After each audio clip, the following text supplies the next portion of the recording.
안녕하세요. 여러분들의 든든한 취업 동반자 곰쌤 김동민입니다.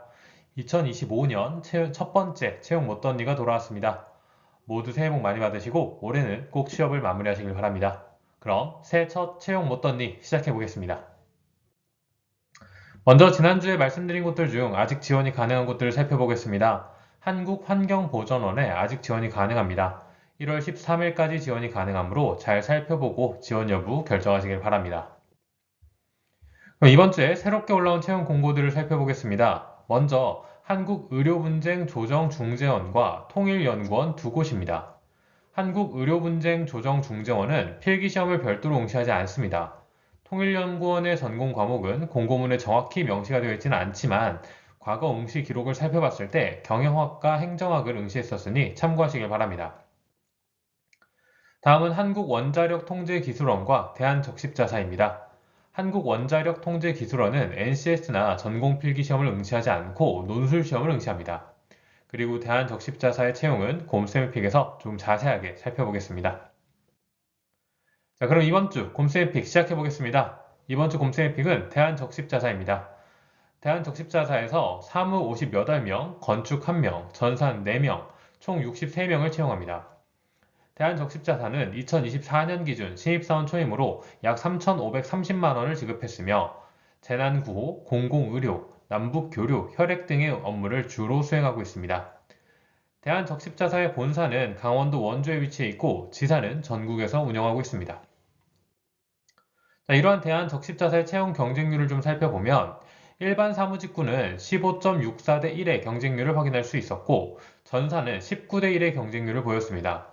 건축 직무는 최근 5년 내에 채용이 없었다는 점을 좀 참고해 주시면 좋을 것 같습니다. 자, 그럼 채용 절차에 대해서 좀 살펴보도록 하겠습니다. 서류 전형에서 지원 자격으로는 일반 사무는 토익 700 이상이 필수이고 건축은 토익 700 이상의 건축기사, 전사는 토익 700 이상의 정보처리기사 또는 정보처리 산업기사가 필수입니다. 서류평가 항목으로는 외국어, 자격증, 경험, 경력, 표창 등이 있는데 이때 외국어는 토익 스피커 5픽 그리고 제2 외국어 등을 인정합니다. 이후 필기 전형은 NCS만 응시하고 총 5과목 100문제를 응시하게 됩니다. 이후 마지막으로 면접은 1차 면접에서 일반 사무와 건축은 토의 면접, 전사는 직무 면접을 시행하며 2차 면접에서는 인성 및 상황 면접을 응시하게 됩니다. 자, 지금까지 중앙공공기관에 대해서 살펴보았습니다. 지금부터는 지방공공기관을 살펴보겠습니다. 지방공공기관은 언제나 마찬가지로 지역 제한 유무에 따라 구분하여 간략하게 공유드리도록 하겠습니다. 먼저 지역 제한이 있는 공공기관입니다. 지난주 공유드렸던 보령시 시설관리공단에 아직 지원이 가능하고 새롭게 창원 레포츠파크에 채용 공고가 올라왔습니다. 총 3명을 채용하며 NCS와 전공시험을 응시합니다. 거주지 제한은 경상남도 현 거주인이 확인하시길 바랍니다. 다음은 지역 제한이 없는 공공기관입니다.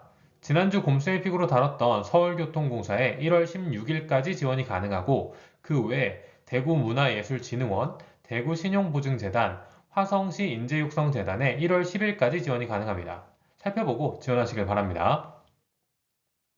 마지막으로 인천광역시 계양구 시설관리공단, 대구광역시 행복진흥사회서비스원의 채용 공고가 올라왔습니다.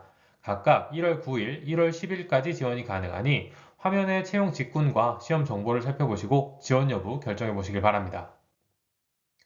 지금까지 채용 못던이었습니다. 이번 주에는 곰쌤픽에서 살펴본 대한적십자사의 채용 공고를 잘 살펴보시길 바랍니다. 이걸로 2025년 첫 번째 채용 못던이가 끝났습니다.